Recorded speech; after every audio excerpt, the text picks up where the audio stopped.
All right, Magic Makers. Today, I am really excited about this conversation because so many people say over 40, their problem is hormones. And if you are watching the video, you see me air quoting because so many of you say hormones, but I don't think you fully understand what that truly means. And, it's more than just our estrogen, progesterone, and testosterone. There's so many drivers and players that are really running the show at this age. And so I have Miss Becca Chilenkowski, who is here to really help us understand hormones and actually the hierarchy that we have to really start chipping away at that if we ever are going to try to, I want to say, I'm going to say win the game, but I know that there's never any winning. This is like a evolving situation, kind of like peace in the Middle East. So, Becca, welcome to the show. Thank you so much for having me. Super excited. Yeah. Oops. Sorry. My world revolves around reminders because I have time blindness. So if anyone else has time Huh. blindness, you're being seen right now. I have never heard that concept before, but I love it already. Well, I didn't know it was a thing until, you go on the gram and you could diagnose yourself for a lot of things. So time blindness is one of those things that I saw that people like you just don't you know it's time, but you don't know what time it is or like how much time has passed from when you did something to the next thing. I'm like, oh my God, that's totally me. And if I don't set an alarm, I could have been sitting here at my desk doing nothing and I'm like, I think I have something, but I don't know what it is. And then 3 o'clock comes around, I'm like, oh crap, I missed that 1:30. So time blindness. But now let's get to hormones. Let's Yes. get to hormones. So, so many women feel like they're doing everything right, right? But the weight is just like holding on to holding on for dear life. So, how much of that struggle comes down to hormone and how much of it is more about the eat less, move more that we've been drilled into our head for decades? Yeah. So anyone that wants to argue eat less, move more, I have them try to explain a type 1 diabetic to me because type 1 diabetics can eat 6,000 calories a day and be losing weight because it isn't just about calories in, calories out. It's about your hormones. And it's not Mm, just about your sex hormones either. It's about the other hormones that then influence your sex hormones, like insulin and glucagon and your adrenal hormones and your thyroid hormones. And I talk about how there's kind of this hierarchy of hormones when you go to address them because there's so many people out there shelling out money for HRT, hoping that it is going to be the answer for them and they feel worse or they feel no mm, different because they haven't addressed the upstream things that are then affecting how those hormones are acting in your body. Same thing with GLP-1s, like right. our practice, I think they can be an amazing tool for certain people in Mm, proper dosing. They're being largely abused right now, but right. when you put in an insulin or glucagon support, you're not just affecting those hormones. Like hormones are this big web, and you pull Mm, on one, you're pulling on all of them. yeah, And so yeah. it's just, I feel so bad because so many people, especially the perimenopause age range, is just gaslit and Yes. they're like preyed upon. And it's just, it frustrates me to no end, which is why I've kind of made it my passion and my purpose to educate that population and just help them be more informed consumers because so many people out there are hoping there's that silver bullet and just for anything in life there is no shortcut like the long way is the shortcut and it's addressing the other pieces that are so important in terms of our stress because otherwise you're just going to be trying to rev an engine that can't go. You know, I just wrote something down and you probably didn't realize that you said this, but you said the long wait is the shortcut. And, right there, you work with women, I do too. And when people come to you, they think it's 30 days to insert whatever their goal is, right? And then you're like, how do I nicely like say, kinda? We do a goals and expectation sheet so we can just get that off the bat be like hey this probably isn't going to happen in that time frame but this can happen and we can make this happen in this time frame. It's just I find that the most disappointment comes from that lack of communication because people do they see social media, they see all the people on there showing what it seems like a super short transformation but no one lifts the curtain and sees that it was years, Mm-hmm. decades, and so I say that we're just on this never ending journey ultimately of trying to better ourselves self-development wise, physically, mentally, emotionally, and it changes a lot in our 40s. Agreed. And, I love how you said it. It's a never ending journey, because it's like we're gonna get into this conversation, as you kind of like solve one challenge, you're like now on your way to the next challenge, and it's like, a series of dominoes that, um, we've on we've been kind of pushing aside for decades, and finally in our 40s, it's like we will not be ignored, and we have to kind of like start to like address the demons that we've just Yes. threw in the closet for years, and finally we just can't do it anymore. Hmm. Absolutely. Yeah. And that's where I know your story. That's where you were. That's where I was. I mean, I think it's where so many women were because Hmm. I was always the, type A, more is more. Let me, Hmm. oh, I'm gaining weight. Okay, I'll spend 2.5 hours in the gym instead of an hour, and I'll Right. even less because science. When in reality, we can't ignore cortisol and insulin function. And, in my situation, I didn't have like the diagnosis. A lot of Right. people, it was like it's Lyme disease or it's Hashimoto's or it's an autoimmune Hmm. condition. Like I didn't have a name for what I was dealing with. I was just gaining weight uncontrollably. I gained like Hmm. 15 pounds in 2 months. Yep. I was dealing with horrible constipation, gas. I was moody as all heck. Like my poor husband, if I had like a bad workout, I would come home and not talk to him all night. Like it, thank God he's still with me 10 years later. But it was like this, I could not control what was going on. Right. And I thought I had all the Hmm. control and I didn't. And so, it's crazy how long it actually took me to figure out what was going on. But um, something that we can get into or not, but basically at the end of the day, a lot of women that are struggling with this that have done a lot of like functional work, even we find that it's actually immunological in nature to an extent. Yeah. So it's when you undereat for so long, whether intentional or not, because I think a lot of women think they're eating enough, but Hmm. they're moving a ton, they're exercising a ton, and it's like actually unintentional because they're eating healthy, and we know healthier foods are less calories. Exactly. And so what we find is that this metabolic adaptation that we all know happens, right? Your Hmm. metabolism slows down. But what actually happens is more than that. So when the metabolic function slows down, food stays in your system longer, right? It doesn't get into cells as easily because it's a slower function.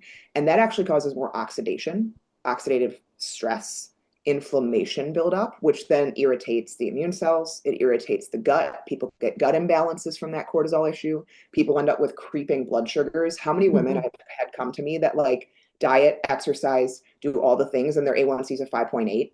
Right. Like it's this inflammatory cascade that starts to happen, and you don't notice it at first Right. until perimenopause hits, or I got Lyme disease, or I have an autoimmune condition now. It's like this trigger that they think that's what it is, when in reality, it was going on all along. And Yeah. it was Yeah. stress.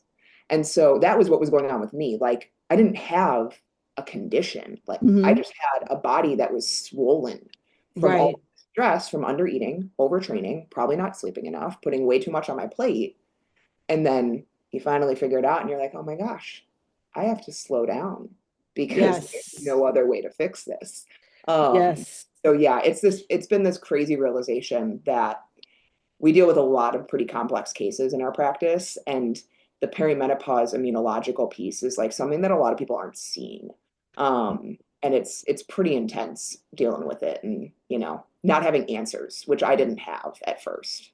And you're right about that, the perimenopause immune response, because it's not something that you think it is. Like in your mind, you're checking through all the things that as a person you've heard of. I've heard of adrenal fatigue. I've heard of cortisol. I've heard of, I've heard, but the inflammation piece is not something that you would expect coming out of perimenopause, because and as I kind of have more conversations with people like yourself and a lot of my clients, it is that over exercising, under eating piece that we're now just starting to understand how much of an impact it had on us. Yeah. And so when hormones start getting low, our immune cells have estrogen receptors on them. And so what happens is that being a female, we get a little screwed, unfortunately, Mm-hmm. because females have more estrogen. And the swings of estrogen going up and down actually stimulate the immune system. And that's why females deal with more autoimmunity than male do. Like 85% of autoimmune cases are female cases because when estrogen gets high or low, like in perimenopause, what happens is B cells survive longer. So B cells are what create antibodies, aka autoimmune if they're overactive. T Right. cells survive longer. T cells create inflammation by basically killing unhealthy cells, but then our body can't keep up with clearing the inflammation. And so most of the weight gain that most women are dealing with is not much body fat. It's literally swelling. Like they are Yes. inflamed. And it's crazy because when you can calm things down, that actually can come off pretty fast. And I always tell people Yeah. if you gain weight rapidly, I can promise you it's not body fat. Like some of Yes. it might be, but most of it's probably water and swelling. Yeah. It's like this crazy realization that I had. And I was like, oh my gosh, that makes so much sense. I was like, And it's true because if you think about, one of my challenges, like I was putting on like 15 pounds a year, and like a lot of my clients doing all the right things. Like I was not eating crazy, like I was at McDonald's every day. I was still exercising, and it was just like that is like 15 pounds literally isn't, you know, from eating like crap. And so I think what you're talking about is the inflammation. And if I look at a lot of my women, they look fluffy. mhm. Yeah. there's they're not like, it's not like a fatness, it's like there's just like, it feels like if you put a pin in them, it would just all drain out. Completely, completely. That's how I was too. Like I was so strong and I had some muscle definition, but you could barely see it because it was just like Right. swelling on top of it. And my face was like looked like a puffer fish. Yep. I was working out and I, like I said, I was strong. I held a lot of muscle, but you just couldn't tell. And it was Mm-hmm. just like this, the swelling, like your eyes feel kind of swollen. You feel like, your rings get a little bit tighter. And again, it happens slowly for most women. It's Yes. like you said, at the end of the year, I'm 15 pounds heavier. Like, and it's just this slow metabolic decline that then leads to all of the other things. Like it's not, I always tell people, point to your metabolism. It's everywhere. Point to your immune Yeah. system everywhere. Like we're not talking thyroid. It might be a part of it, but Right. like it is your entire physical being that has been abused by this chronic stress. And those type A go-getter females are like the top of the list that deal with it. Yeah, for sure. Because it's, you're like, I just have to work harder, more willpower, more discipline, more motivation, like all the more, versus I need to sit my ass down. Like that is like the biggest challenge. I'm sure you face it too, of just being like, can you give me 5 minutes of just sitting down? And you might No, as well it's act. Yeah. I have to gamify it for a lot of my females. I'm like, hey, here's your checklist that then you feel like you're doing something. You can check Right. it off the box. But like, you're going to go take a 1 minute cold shower this morning and then you're going to deep breathe for 5 minutes. And I need you to do both of those. And it's your workout for the day. Like, that's what we're Right. doing. And it Because otherwise, counts. then you feel like you're accomplishing, right? We need to feel like we're checking the box when we're that type of personality. And it's so hard. And the other piece that we don't think about is like when you start to lose your hormones, which is happening earlier and earlier because of Hmm. stress. Like most women in their late 30s are dealing with some variation of perimenopause already. Oh, yeah. And so you lose hormones. Well, now you've lost your backup to your stress system. Like Yes. you don't have the tolerance to stress anymore like you used to, which is again why isn't what used to work working anymore? Because your physiology is changing. Like, and we can't just add more hormones because guess what? A lot of people do is they just burn through them. Right. And then either you don't feel any better or because you're metabolically unhealthy elsewhere, you put in progesterone, guess what? Can make blood sugars worse. It can make you Mm. swell more. You can retain more water. You put in estrogen, well, you can be dealing with worse symptoms in terms of like breakthrough bleeding or uterine thickening, all of these things that are not a sign of just the estrogen. It's like there are deeper things going on that's allowing for this to happen. And now you've added fuel to the fire. And so got to fix the foundations first. Like you have to address the upper stream things to be able to allow for a better environment for HRT to take place. Right. And so, if we were saying that, hormones have a VIP list, who's the first person in? Like, who is the Taylor Swift or Beyonce that's gonna get into the club first? This might be really surprising for some people, insulin. Yeah. So everything is metabolic in nature. And I think a lot of women don't think that they have blood sugar issues because they've had a fasted blood glucose level that's like normal. Hmm. It's a snapshot in time. It's a Yeah. picture. Get an A1C, get a fasted insulin, and I have most of my clients track their blood sugars at least a couple days a week to see how are they handling 2 to 2.5 hour postprandial. What are their blood sugars looking like? Because most females are not maybe pre-diabetic. We're not looking at like 120, 130. We're seeing low 100s, high 90s, which again isn't diseased, but you're inflamed Right. because that blood sugar is hanging around a little bit longer and you're on your way to chronic disease. Things Right. like that don't get better on their own.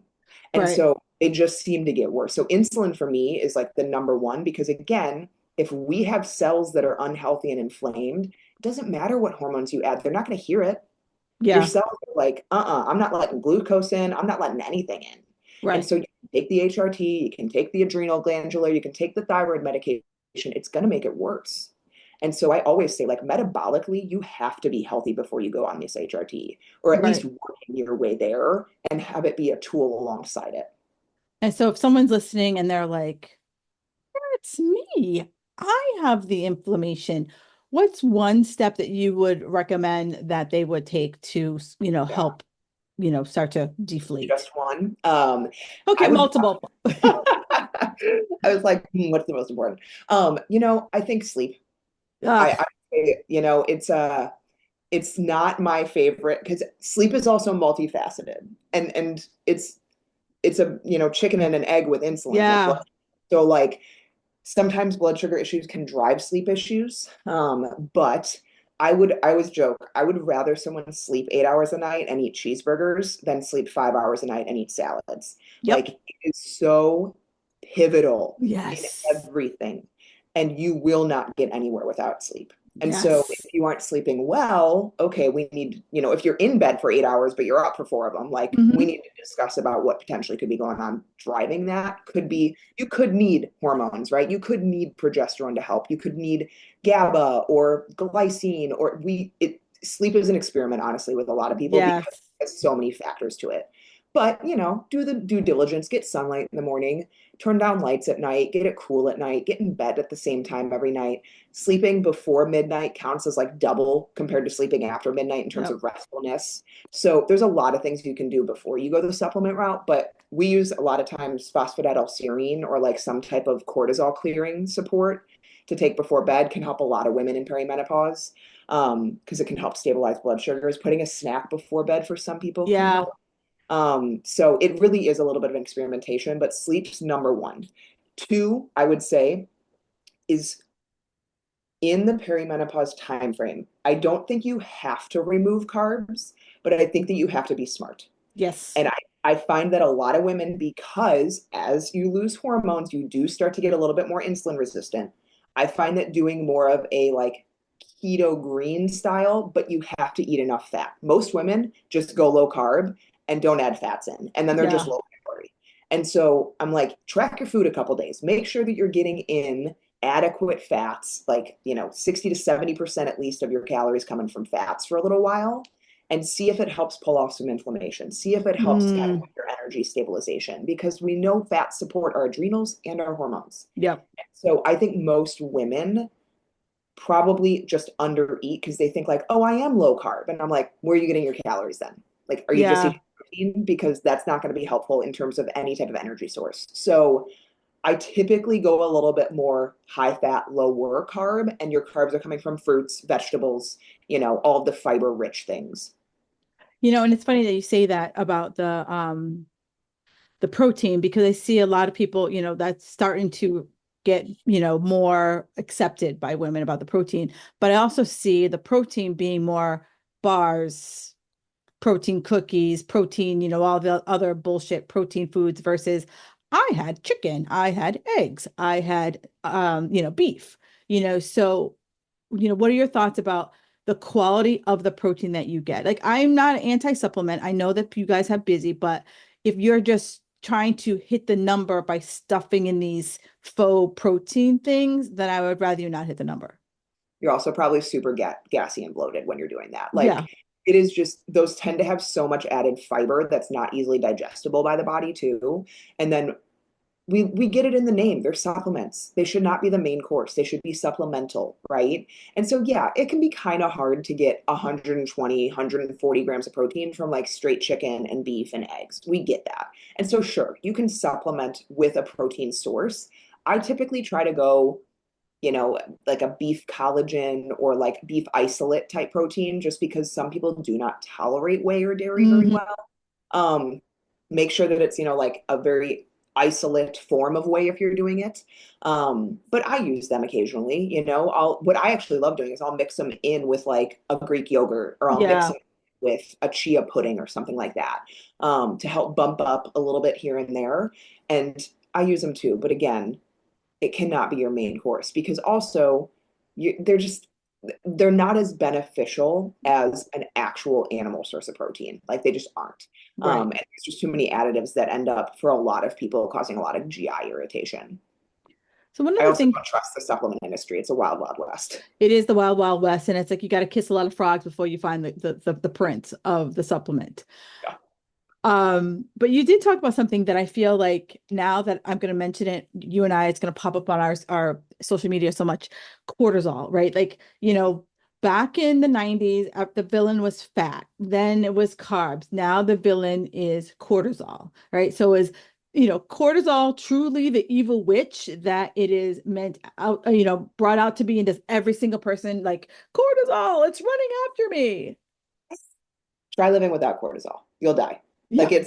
it's you will literally die. And it's anti-inflammatory in the right amounts.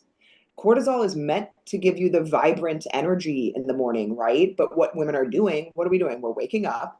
We're either running to the gym at 5 a.m. or we're Hmm. having a cup of coffee as soon as we wake up, instead of letting our natural cortisol increase and rise. And now you get the 2 to 3 p.m. slump because you jacked cortisol up artificially too early. And now you have no Mm. energy later in the afternoon, right? And cortisol and melatonin are supposed to alter each other. They're yin and yang, right? So you aren't sleeping. You blame melatonin, blame the cortisol first. It's a Goldilocks. Like every hormone, I think everything in health is a bell curve, right? It's Yeah. literally like some of it's great, too much is not good, too little is not good. And so when it comes to cortisol, let it be your friend. And the way that I look at stress is kind of like a soundboard. You cannot jack all of the dials all the way up all of the time. Hmm. And so, okay, if you're in a really high stress, busy season at work, guess what's not going to be high stress? Your workouts. Guess what's Right. not going to be high stress? A calorie deficit, right? And so we try to alter when we can push and when we need to pull back and where those things are, right? And so that's how I try to look at cortisol, is like, we all know, you have your rest and digest, your fight or flight. Imagine you have 100 coins to give to each. All of the coins go to the fight or flight. Everyone does that. Like, I have PTO meetings, I'm on this board, I have my job, I have my kids, I have my husband, I have all the things. I have myself, I got to work out. I never rest. I Hmm. never deep breathe. I never take baths. I never read for fun. Like, Hmm. we don't put any coins in that. And we wonder why we have no sex drive. We wonder why we have no F's to give. We have no patience with anyone. It's because you don't balance the scale. Yeah. And also why you're dealing with all of these issues, right? And so you can have cortisol. You need cortisol.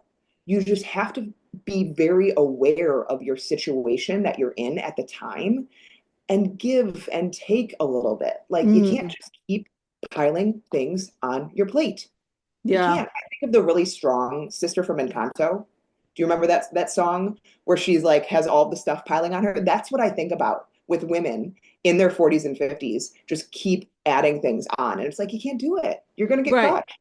Especially, we talk about the A plus plus people. And so it's like, I want to be seen. Like my identity is all about, oh my God, Sharon can take on so much. I don't know how she does it. Meanwhile, Sharon's like, like dying, but Struggling. she's I getting know. all the accolades because Sharon's doing it all.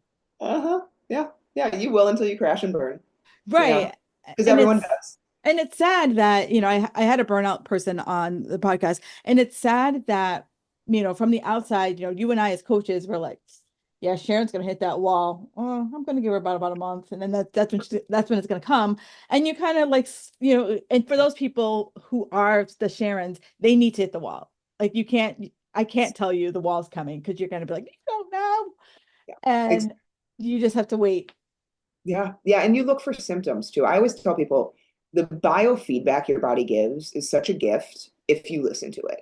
But Yes. people ignore it and Mm-hmm. ignore it and Yep. ignore it Yep. until you literally can't get out of bed. Like, if you have zero sex drive, if your hair is coming out a little bit more, if you're like your workouts feel kind of flat lately, we all have a day here or there. Hormones are hormones, but like you should not be months at a time where you aren't lifting heavier. You feel like your moods are all over the place. The scale's slowly creeping up. You maybe are like having zero appetite or nauseous when you eat.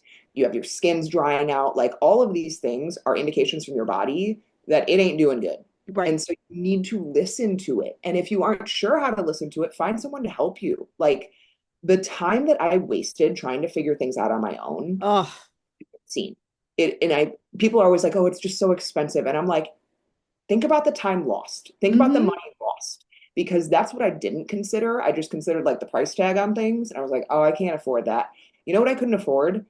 Continuing to gain weight, being miserable in my marriage, not having any confidence in myself, and everything else around me was falling apart. Like, how long do we put up with that? And it's like Right. you said, people have to hit a wall or a rock bottom, which is really sad. But I try Mm-hmm. to voice this as much as possible in terms of I see you just looking at the price tag. Look at what you're missing. Look at what you're losing, because that's so much more valuable than any cost of a program or a coach or a mentor. Like, best thing I ever invested in my life was my health. And it's funny because like as you say that, I had a woman on the show, God, probably like 3 years ago, and something that she said just like has stuck with me forever. It's like we don't hear our body whisper, but we hear it scream. And it's like, the little whispers that, even you and I go back in our, career, we're like, oh yeah, I remember that one. Yeah, that was definitely a whisper. Yep, that was definitely a whisper. And we just don't, we were like, oh, I'll take care of it, or I'll take care of it, or Dr. Google will help me. And, you know, nowadays with Dr. Google, I feel like I got everything, but I can have adrenal fatigue, I can have cortisol issues, I can have, hell, I can have it all. I can have a multitude of things if I Google enough. And I see these women when they, probably by the time they come to me, they're like, well, I've been working on insulin resistance, and then I've been working on this, and then I've been working on, I'm like, can we work on one thing and see what's going on? I did a genetics review because we do a lot of genetic testing with our clients. I did a genetics review yesterday. The person that came in to do it with me was on 33 supplements. Oh Lord. And we started the call and I was like, please tell me you're not taking all of these. And she was like, I am. And I was like, do you know why you're taking that? Like there's multiples in here that are kind of either contradicting each other or causing you to overdose on certain vitamins and nutrients. And like we just try to band-aid or Mm, DIY our health. And it's just you end up wasting all the money on all the things that you're buying that aren't working because you're either not doing it in the right process, they're not right for you and your body. Like it's just I think we unfortunately have fallen prey to like the influencer world yeah. of Hmm. this is the golden ticket, this is a supplement that's going to help this, and then we end up with a cabinet full and we have no idea where we're taking half of them. And it's so frustrating to see because in most cases, people can get things turned around pretty quick if you do the right things. Yeah. You're talking 5 years of, taking all these things and like get better, get worse, get better, get worse, right? So it's just if you don't do the foundations, it doesn't matter what pill you take, what injection you do, like it's not going to create a lasting effect for you. Now, what would you consider the foundations? Yeah, great question. So, like I said already, sleep, I think is Hmm. huge. Diet variation is a really big one for me. Yes. So, we deal with a lot of chronic gut issues too. And one of the things that we see a lot are people come in and they're on a list of like 12 foods that they're eating, and that's it. Because Hmm. everything else they've taken out, they can't handle, their gut responds to things. And one thing that I try to explain to people is that there is no right diet. Yep. And if you do the same diet for too long, you're going to create an issue, Yep. which is typically why people are like, oh, I went keto and I felt amazing, but then 6 months later, things were back to where they were. Like, because it is about varying things. And so Yes. if you've been stuck doing the same thing constantly, change it up. Like, if you've Yeah. been eating Mediterranean higher carb, go to keto, go to carnivore, go to, Yeah. macros, whatever, but continue to vary it and have diet variation in there, whether Yep. it's weekly, monthly. I love cycle syncing for people because it's a great way to include consistent diet variation, like lower carb in the first half of your cycle, higher carb leading into your period when progesterone needs it. And so diet variation is huge. for me. And there's a lot Yes. of great resources out there that you can find on Google that can talk through how to do diet variation. So like those two are my top two. Yeah, yeah. And then movement and exercise. I always say that muscle is your accident forgiveness of life. Yep. Like if the more muscle you hold, one, the less likely you're going to fall and break a hip when you're in your 60s or 70s. Yep. The more metabolic forgiveness you're going to have because Mm-hmm. muscle is a parking lot for glucose.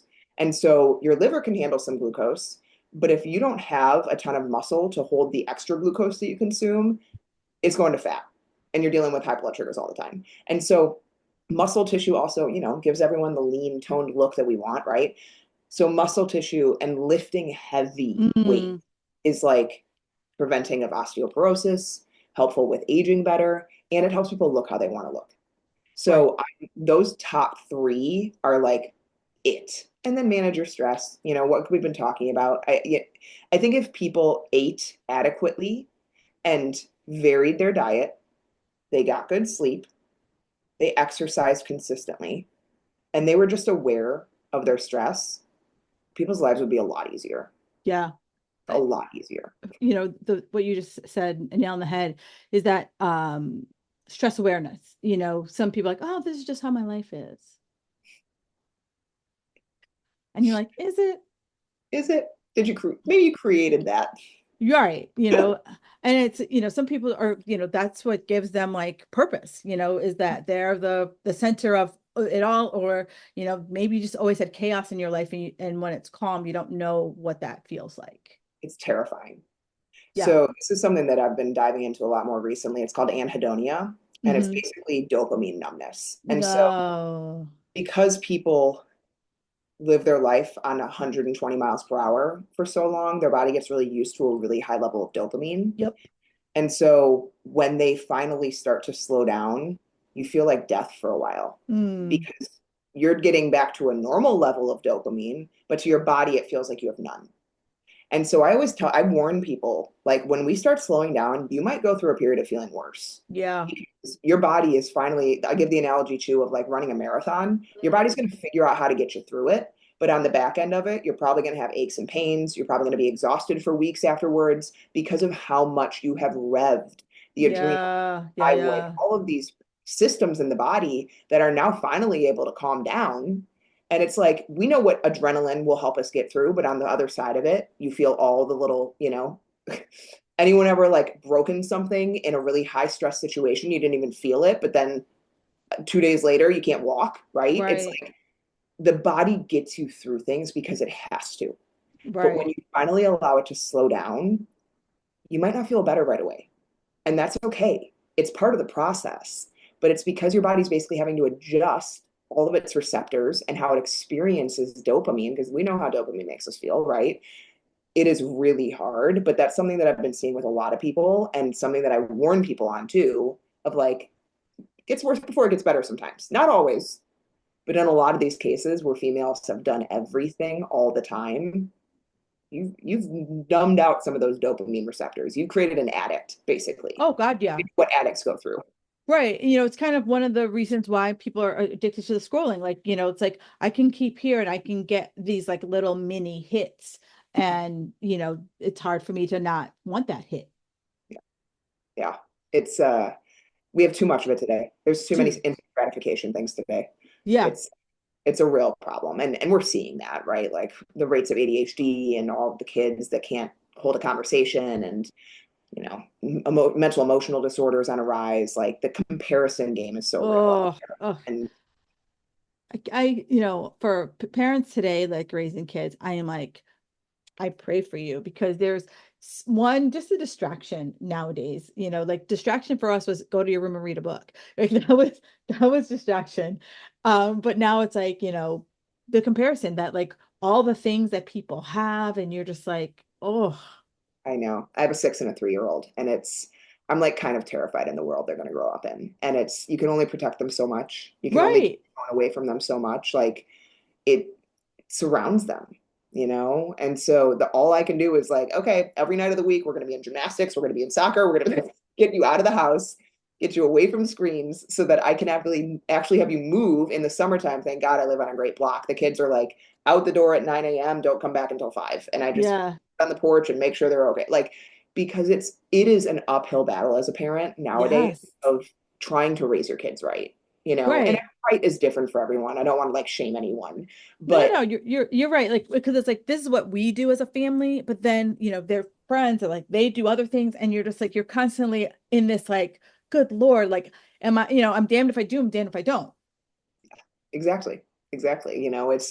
I'm the mom that my kids joke all the time. Carson's like, "Mom, you don't like sugar. You like vegetables." And I'm like, "Yes, I do. I like both of them, but I don't eat Right. the sugar because it makes me not feel good and it makes me not as healthy."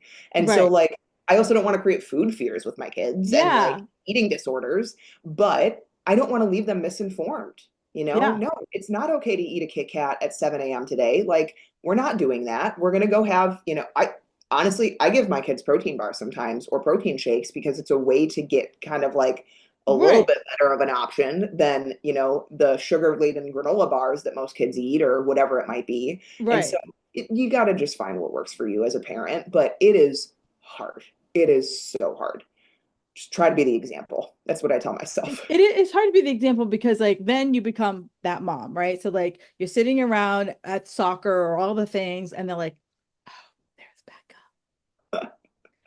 I've She's started to take pride in that. right, but I'll it's like podcast. you just see the kind of the whisper, like, there's Becca. And you're like, girl, I'll be I over here living my best life.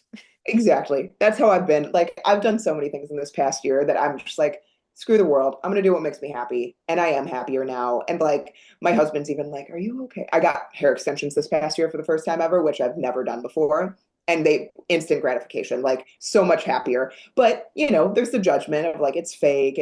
And my husband, we were out to eat the other night, and he's like, "Are you okay?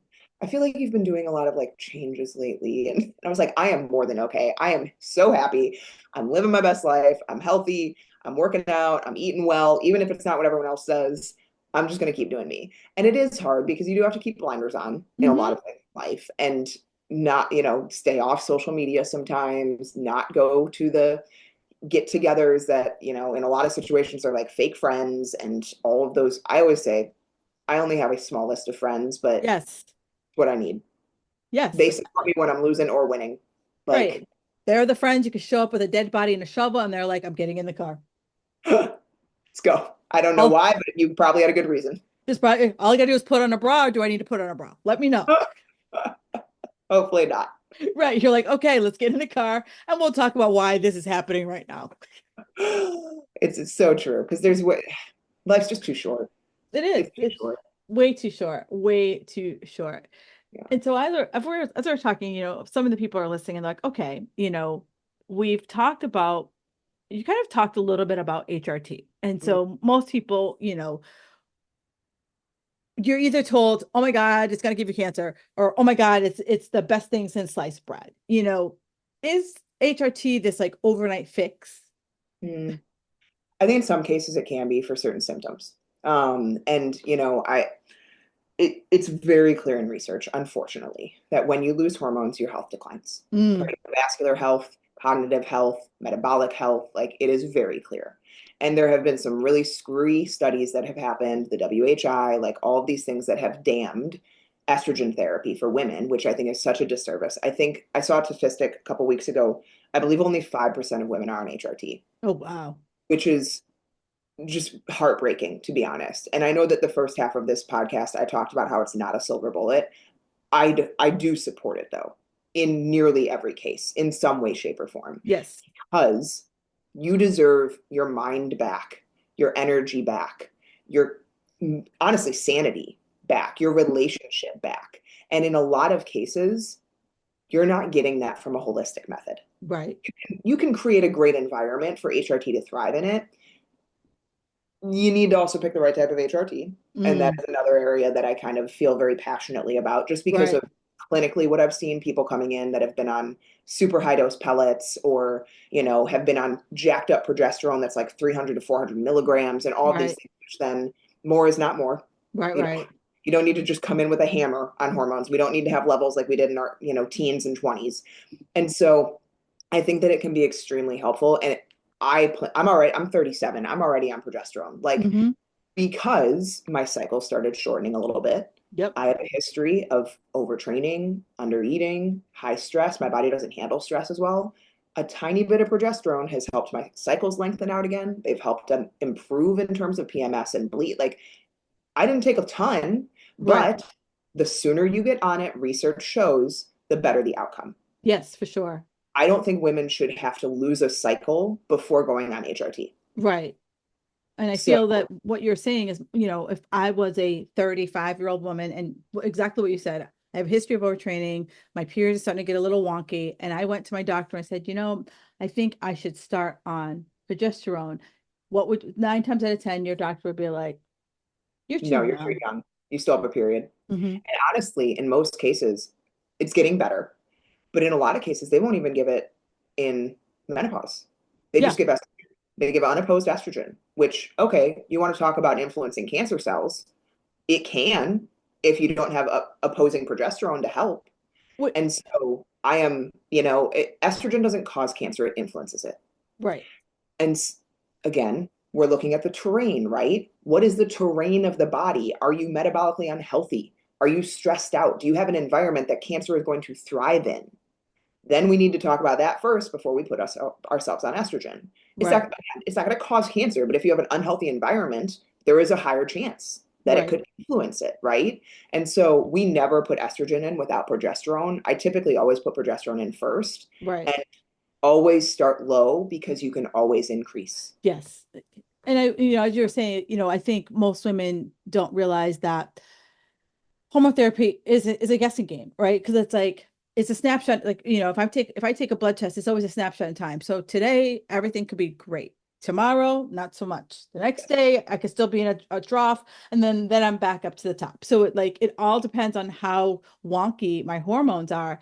And you might not they might not get it right the first time. No. You might be on a patch one time, like, yeah, the patch isn't working. You might be on a cream. So it's going to take a few rounds of kissing some frogs, but at least you have to have the open-mindedness that this is an experiment, that you're trying to relieve what you're trying to, we're trying to get relief. Yeah, I have kind of like my rules of HRT. Always add one at a time. Yep. Do not add multiple hormones at once. Start as low as you can and evaluate for at least a few weeks before you decide to increase. Get blood work every 3 to 4 months to Yep. look at not only your hormone levels, but other levels. Like, Right. for example, people typically go on way too much testosterone, in my experience, which Mhm. then thickens blood, causes cardiovascular issues, can cause other issues, blood sugar wise and insulin wise. And so you need to monitor blood work and make sure that Yeah. what you're on is actually what you need to be on. And Right. if you're also on like thyroid medication, that might be need to be adjusted too if you start going on HRT, because again, the endocrine system is a web. And so you need to have someone that cares enough to monitor it, Yeah. ask the questions, and make sure that where you're at is where you should be at. And it might change over time, right? A lot of Yeah. women are on HRT in their 40s, but then they hit a physiological menopause at like 52, 53, and things completely bottom out. And now you need to adjust again. And that's Yeah. okay, but it's totally an experimentation in a lot of cases. I find personally that patches seem to be the most well tolerated for Hmm. women when it comes to estrogen, because we also do injections and troches. Injections are very bioavailable, so they're very potent. So a Mm. lot of women don't handle them well. Right. They get bloated, breast tenderness, like that estrogen dominance type symptoms, even at low levels. And so I usually start women with patches because it seems to work a lot better as like an entry into it. And then you can also do cream on top of it if you need, for like vaginal dryness or whatever it might be, because creams are not as systemic. So Right. if someone has a history of breast cancer or uterine cancer, creams are a lot safer because they don't get systemic like a Mm. patch does or injections do, right? I always avoid oral estrogen because it is going to have to stress out the liver to get to the system. Yeah. It has to bypass the liver. So we never like to do oral estrogen. It's a lot more toxic. And then progesterone, always bioidentical in all cases. And testosterone is another one that I think can be really helpful for women. Even sometimes a little bit higher levels than like what most women normally naturally would be at are safe in perimenopause and menopause. But again, you got to watch levels, because if you're taking testosterone and estrogen and progesterone, testosterone's flowing into estrogen. Now estrogen's getting really high. Like, you got to monitor with someone. Yeah, yeah. So those are kind of my main rules with hormone therapy because it's most people aren't doing it right. Right. And so if I'm someone who, we talked about this before we hit record, most people are told HRT is, if I'm gaining the menopause weight, most like HRT is the key to weight loss. And, for some people may yay or nay, depends. But, how would I measure progress if I do go to the HRT route? Yeah, most people typically go on them because of symptoms, right? So, if females are dealing with irregular periods or really heavy periods, hot flashes, night sweats, mood changes, vaginal dryness, breast tenderness, dry skin, dry eyes, um, Mm, headaches, you can't concentrate, right? Zero sex drive can be estrogen or testosterone in some cases. So, like, can't sleep, a lot of things going on. And so, again, why I always do one at a time, because you want to see, like, is this helping that symptom? yep. I like to use HRT, one, for symptom relief, Right, right. two, for just longevity and health Yeah. long term. And so you basically just need to get to a dose that like helps relieve symptoms and helps bring biofeedback and biomarkers into a range that you want them at, right? The cardiovascular health, the cholesterol, the thyroid, all of those pieces, the blood sugar and the insulin. You want to be looking at all of those things to make sure that you're at a level that's positively influencing those things. But yeah, HRT is not a weight loss drug. Estrogen can help with insulin sensitivity in some cases, but you add estrogen to a metabolically dysfunctional system and you might gain weight. So Mm, again, foundations, right? You can't ignore them. You can't just take it and hope that everything goes well. So yeah, you definitely want to watch for symptom relief or, overall health improvement when you're taking it. right. And, we talked about like, estrogen, progesterone, and testosterone, and how that's usually the kind of like the holy trinity that people are prescribed. You know, does this help support the stubborn belly fat, or is this more about just mitigating symptoms? Yeah, that's a great question. I have worked with clients that have tried lots of different forms. The clients that I've worked with, whether part of me is like they might just be really more complex cases. Mm, None of them we put in HRT and immediately they started losing weight. It helped with a lot of symptoms that then in turn allowed for them to do other things easier, which then helped them lose weight. I have heard stories of females that like they went on progesterone and dropped 10 pounds or they went on, mm, and so like I haven't seen that. I right. don't disagree that it might be happening, but in my experience, it has helped them do other things or it's helped alongside other things to get the Gotcha. weight. So, this is what my takeaway is based on your conversation, that there is no silver bullet. There is no slam dunk. There's a yin and a yang. And as we kind of started out this call, that there is a hierarchy of you're going to ask people, are you sleeping? Well, before I even touch anything, we're going to work on that sleep part, right? Because if you're not sleeping, it doesn't matter if I give you whatever, you're still gonna like feel like crap because you're not sleeping. So it's like then we can move on to the next thing, the next thing, the next thing, where I feel so many people, because we've talked about type A, like, girl, I can handle it all. I can do it all. And you're just like, it's really hard to kind of like pull back on the reins and say, it's gonna be slow, it's gonna be a process. Here are the steps. And we do the steps. Yeah.